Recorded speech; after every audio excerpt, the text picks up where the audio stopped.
जय हिंद दोस्तों। GK with Marwari channel के यूट्यूब चैनल पर आपका हार्दिक स्वागत है। कल हम आईयूपीएससी नाम पढ़ रहे थे, थोड़ा रिवाइज कर देते हैं। आईयूपीएससी में हमने 3 रूल पढ़े थे। पहला रूल है प्रिंसिपल चेन का सिलेक्शन, ठीक है। दूसरा है नंबरिंग और तीसरा है नेम, ठीक है। ज्यादा इसको लंबा नहीं लेंगे, आप पिछली वीडियो देख लीजिएगा, उसमें आपको डिटेल से पता चल जाएगा। आज हम उसके एग्जाम्पल सॉल्व कर रहे हैं, ठीक है। पहला एग्जांपल आपकी स्क्रीन के ऊपर दे रखा है CH3 C double bond C single bond C double bond C CS2 CH3। अब इसमें प्रिंसिपल चेन कैसे सिलेक्ट करते हैं और नंबरिंग कैसे करते हैं, आइए देखते हैं, ठीक है। तो देखिए, हम अगर प्रिंसिपल चेन ये वाली लें, ठीक है, तो ये डबल बॉन्ड टूट रहा है और ये डबल बॉन्ड टूट रहा है, ठीक है, जो कि उचित नहीं है। तो हमें कुछ ऐसा करना पड़ेगा कि ये दोनों डबल बॉन्ड कवर हो जाए। तो हम एक काम करते हैं ना, इसको इस तरह से लेते हैं, ठीक है। इस तरह से लेने से क्या होगा, 1 2 3 4 ही आ रहा है, 1 2 3 4 और 5 कार्बन आ रहा है, राइट। लेकिन अगर ऐसे लेंगे तो ये दोनों अधूरे आएंगे, ठीक है। तो इस कंडीशन में हमने ये वाला लिया, ठीक है। अब नंबरिंग हमें देनी है, तो नंबरिंग इधर से दें या इधर से दें, ठीक है। तो इधर क्या है सर, इधर मैथिल समूह जुड़ा है और इधर एथिल समूह जुड़ा है। एथिल का ई आता है, ठीक है, और मैथिल का एम आता है। तो ई पहले आता है या एम, तो इसका अर्थ है सर ई पहले आता है। तो नंबरिंग हम इधर से करेंगे, ठीक है, 1 2 3 एंड 4, ठीक है, 1 2 3 4। अब इसका नाम क्या होगा, तो आइए देखते हैं, इसका नाम लिखते हैं, ठीक है।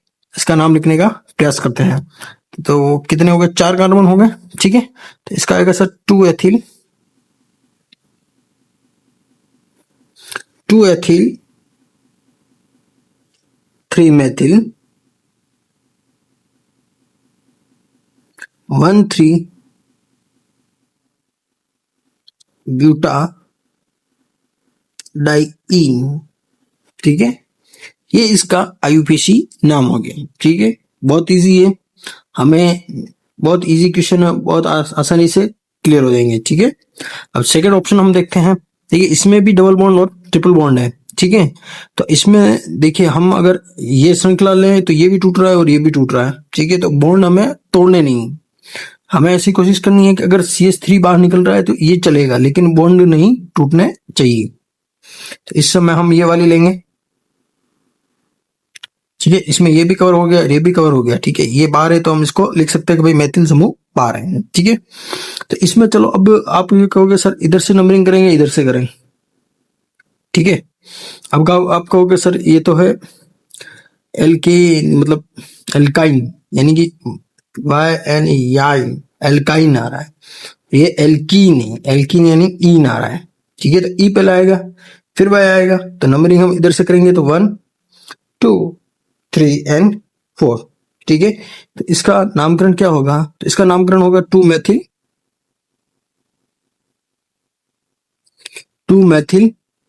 ठीक है, 2 मैथिल। अब इसका बहुत तगड़ा सिस्टम है, देखो 2 मैथिल लिख लिया, उसके बाद में ब्यूट 1 इन, ठीक है, 1 इन प्लस 3 एन, ये इसका नाम होगा, ठीक है। वापस देखिए, थोड़ा स्क्रीन को एडजस्ट कर देते हैं, 3 एन, तो ये इसका आईयूपीएसी नाम होगा, ठीक है।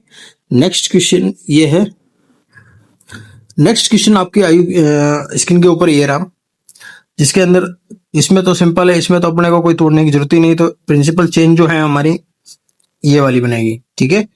अब हमें नंबरिंग करनी है, इधर से करें या इधर से करें, ठीक है। तो इधर से करें या इधर से करें, बात तो दोनों में यही आ रहा है कि भाई ये यहाँ भी यहाँ भी, तो हम यहाँ से करते हैं 1 2 3 और 4। तो इसका तो बहुत इजी है, लिख देते हैं, क्या लिख देते हैं, तो देखिए ब्यूट 1 इन और 3 एन, या ब्यूटाडाइईन, या ब्यूट 1 इन 3 एन, ठीक है।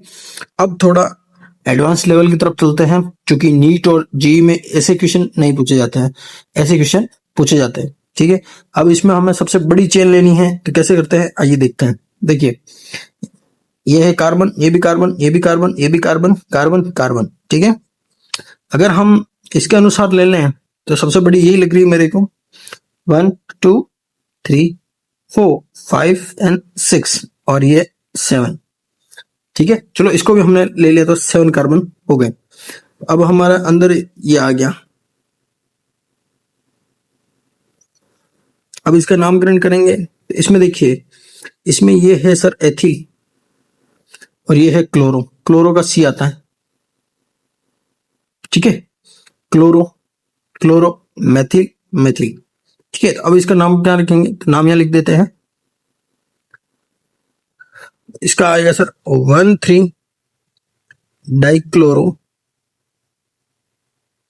आगे हम पता करेंगे, जैसे इसको क्लोरो क्यों कहा है, ब्रोमो क्यों कहा है, आइडो क्यों कहा है। सॉरी सॉरी यार, इसके अंदर ब्रोमो भी है तो क्लोरो की जगह आएगा।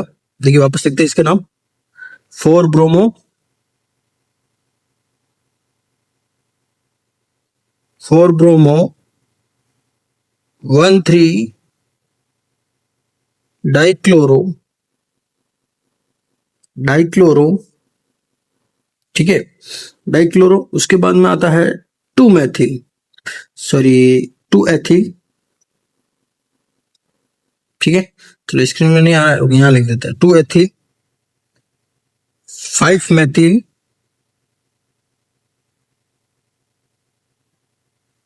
हेप्टेन। हेप्टेन इसके लिए क्योंकि 7 कार्बन है इसके लिए, ठीक है। हेप्टेन लिखा है, ठीक है। नेक्स्ट क्वेश्चन आपकी स्क्रीन के ऊपर ये रहा। इसके अंदर हमें देखना है तो 1 2 3 4 5 और 6, ऐसे भी लिख सकते हैं 1 2 3 4 5 और 6, ठीक है। हम यूं ले लेते हैं, ये हमारी प्रिंसिपल चेन हो गई, ठीक है। अब हमें कार्बन काउंट करना है तो 1 2 3 4 5 6, ठीक है। अब इसका आईयूपीएसी नाम लिखना बहुत इजी है।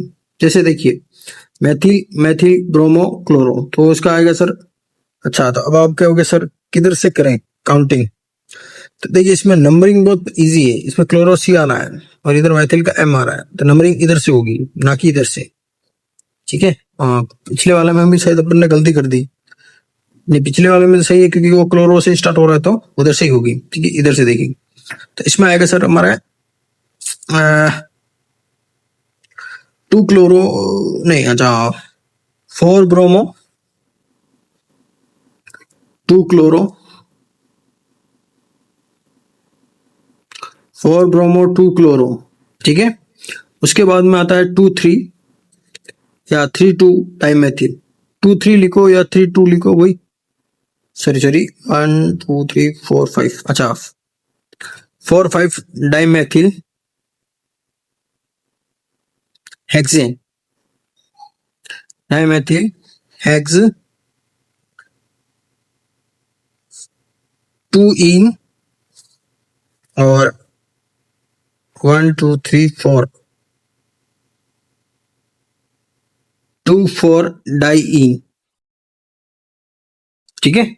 इसके ऊपर वाले में भी हमने हेप्टेन तो लिखा, लेकिन हम ये डबल बॉन्ड काउंट करना भूल गए भैया, ये गड़बड़ चीज हो गई, ठीक है। तो इसको हम क्या करेंगे, देखिए 1 नीचे लिख देता है 1 3 और 5 ट्राई इन, ये लिख दिया, ठीक है। तो ये छोटी गलतियों भी भूलनी नहीं है, एग्जाम पॉइंट ऑफ व्यू से बहुत इंपॉर्टेंट है, ठीक है। और अब नेक्स्ट हम इसके अंदर और एडवांस लेवल पर चलते हैं। तो इसके अंदर अब फंक्शनल ग्रुप आते हैं, उनकी स्टडी हम किस प्रकार करेंगे आइए देखते हैं। तो इनके लिए एक टेबल बनाते हैं जिसमें फंक्शनल ग्रुप भी हो, उनके सफिक्स भी हो और प्रीफिक्स भी हो, ठीक है, और आईयूपीएसी नेम भी। फंक्शनल ग्रुप हमारे पास है कार्बोक्सिलिक एसिड यानी RCOH, इनको इसको बोलते हैं एल्केनोइक एसिड, या इसका सफिक्स जो होता है यानी अनुलग्न जो होता है ओइक अम्ल। जैसे अगर मेथेन के साथ जुड़ जाए तो मेथेनोइक अम्ल, एथेन के साथ जुड़ जाए तो एथेनोइक अम्ल, ठीक है। सेकंड इसके बाद में आता है, ये घर का सबसे बड़ा सदस्य है, ध्यान रखें। अगर किसी भी आगे हम चूंकि डिटेल में इसकी स्टडी करेंगे, पहले ही बता नहीं देता हूं मैं आपको, ठीक है। थोड़ा बाद में हम जब इसका क्वेश्चन सॉल्व करेंगे उसमें सीखेंगे कि हम अगर COH आ जाए तो सबसे पहले COH को काउंट करना है, फिर इनको लेना है, फिर इनको लेना है। ठीक है, सेकेंड है हमारा RCO3H, RSO3H। ठीक है, इसको कहते हैं सल्फोनिक एसिड। ठीक है, यानी कि अगर कार्बोक्सिलिक एसिड दे रखा है तो काउंटिंग हमें कार्बोक्सिलिक एसिड से शुरू करनी है। अगर ये नहीं दे रखा है, ये दे रखा है, तो इसकी जगह यहां से शुरू होगी। इसको बोलते हैं सर एल्केन सल्फोनिक एसिड। ठीक है, और इसका जो सफिक्स होता है वो होता है सल्फोनिक एसिड, और इसका जो प्रीफिक्स होता है यानी सल्फो। प्रीफिक्स उस कंडीशन में लगेगा जब RCOH अगर उस स्ट्रक्चर में जुड़ा हुआ है तो उसके बाद में ये जब जुड़ा होगा तो इसको हम सल्फो के रूप में लिखेंगे। ठीक है, जैसे ऊपर वाले में हमने क्लोरो ब्रोमो लिखा ना, उसी प्रकार से इसको सल्फो के रूप में लिखेंगे। ठीक है, अब आता है थर्ड हमारा एनहाइड्राइड, RCOCOR। ठीक है, एल्केनोइक एनहाइड्राइड। इसका सर सफिक्स जो होता है वो होता है ओइक एनहाइड्राइड। ठीक है, यानी कि जैसे मेथेनोइक एनहाइड्राइड, ठीक है, एथेनोइक एनहाइड्राइड, जो भी है फलाना, प्रोपेनोइक एनहाइड्राइड। आगे डिटेल से एक एक की स्टडी हम करेंगे। ठीक है, एक एक का एग्जांपल लेंगे। आपको पैनिक नहीं होना है। ठीक है, बहुत इजी तरीके से हम पढ़ रहे हैं और बहुत इजी तरीके से क्वेश्चन सॉल्व करेंगे। ठीक है, आगे हम इतने सारे क्वेश्चन सॉल्व करेंगे कि आप भूल जाएंगे कि मतलब कैसे निकाला जाता है, बहुत इजी तरीके से। ठीक है, नेक्स्ट हमारे पास है एस्टर। ठीक है, RCOR। ठीक है, इसका सर IUPAC नाम हम लिखेंगे एल्केनोएट। ठीक है, और इसका जो सफिक्स होता है O8, एल्कोक्सी या कार्बोनिल, एल्कोक्सी कार्बोनिल। ठीक है, इसका लिखा जाता है किसका, एस्टर का। ठीक है, उसके बाद में आता है हमारे पास एसिड हैलाइड। ठीक है, RCOX। इसके ऊपर क्लोराइड हो सकता है, ब्रोमाइड, जो भी हो सकता है। ठीक है, इसको बोलते हैं हम सर एल्केनोइल हैलाइड। क्या बोलते हैं, एल्केनोइड हैलाइड। ये होता है सर ऑयल हैलाइड। इसका जो सफिक्स होता है ऑयल हैलाइड, और इसका जो प्रीफिक्स होता है वो होता है हेलोकार्बोनिल। ठीक है, अभी आपको चलो बोर हो रहे होंगे। ठीक है, तो एक काम करते हैं, पहले ये सारणी पढ़ लेते हैं। ठीक है, कल की वीडियो में हम क्या करेंगे, इसके एग्जाम्पल सॉल्व करेंगे। उसमें आपको मजा आएगा कि फिर कैसे कैसे ये सारणी वहां यूज होगी। ठीक है, फिर आता है सर एमाइड। ठीक है, RCONH2। इसको बोलते हैं सर एल्केन एमाइड। ठीक है, सफिक्स भी एमाइड या कार्बोनिल, कार्बोमोल या फिर एमाइडो बोलते हैं। ठीक है, जब अगर इससे ऊपर के सदस्य जुड़े हुए होंगे तो ये जुड़ेगा। ठीक है, अगर इसके नीचे के होंगे तो ये लगेगा। दिमाग में सेट कर दीजिए। जैसे मान लीजिए एमाइड है, तो एमाइड से ऊपर का कोई सदस्य जुड़ा हुआ है, जैसे एसिल हैलाइड जुड़ा हुआ है, तो उस कंडीशन में एमाइड का एमाइडो हो जाएगा। ठीक है, अगर उसके नीचे का ये साइनाइड जुड़ा हुआ है, RCN यानी एल्किल साइनाइड जुड़ा हुआ है, ठीक है, तो उस कंडीशन में क्या होगा, तो ये एमाइड रह जाएगा और इसको साइनो में कन्वर्ट कर देगा। ठीक है, ठीक है, अब हम RCN की बात करते हैं। एल्केन नाइट्राइल बोलते हैं इसको, नाइट्राइल। ठीक है, और साइनो इसका क्या होता है, प्रीफिक्स होता है। ठीक है, ये आगे आता है सर आइसोनाइट्राइल का है, तो एल्केन आइसोनाइट्राइल बोलते हैं इसको। आइसोनाइट्राइल होता है, आइसोसाइनो होता है। ठीक है, ये इतने डिटेल तो मेरे को लग रहा है आ नहीं पाएंगे, लेकिन ठीक है चलो कर देते हैं, अपने क्या जा रहा है। RCOH, इसको एल्केनाइल बोलते हैं, एल जुड़ जाता है। ठीक है, और फॉर्मेल जो होता है वो तब जब अगर हम इसके कार्बन को प्रिंसिपल चेन में सिलेक्ट नहीं करते हैं तब तो हम फॉर्मेल लगाएंगे, और अगर जब सिलेक्ट करते हैं तब ऑक्सो लिखा जाएगा। ठीक है, RCOR, इसको एल्केनोन बोलते हैं, पीछे ऑन लगता है, ऑक्सो या कीटो। ठीक है, फिर आता है ROH, एल्केनोल बोलते हैं, और लगता है, हाइड्रोक्सी होता है। ठीक है, RSH थायोल होता है, थायोल लिखते हैं, मर्केप्टो होता है।